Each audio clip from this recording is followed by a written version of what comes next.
بر طبق نتیجه اعتبارسنجی مؤسسه تحقیقات بین المللی نامد کپیتالیست، ارزش و اعتبار شناسنامه تاجیکستان در بین 199 کشور جهان در رده 140 قرار دارد. بر پای این اعتبارسنجی شناسنامه شویتسیا در مقام اول قرار گرفته است. شاخص‌های چون روابط بدون ویزا در این رده‌بندی مؤسسه تحقیقات بین المللی نامد کپیتالیست به اینوبت گرفته شدند.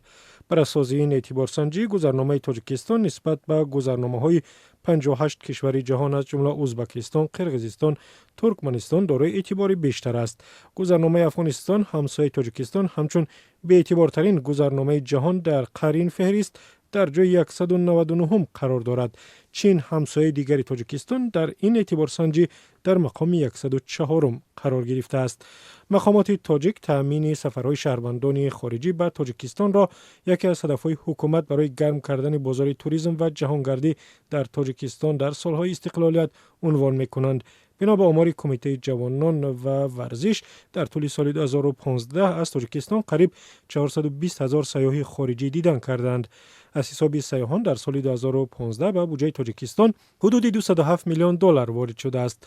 اکثر سیاحان به تاجیکستان برای تماشای کوهستان بدخشان و زرافشان می آمدند، ولی در سالهای اخیر شماری آنهایی که اشتیاق تماشای مکانهای تاریخی و زیارتی تاجیکستان را دارند رو به افزایش آورده است.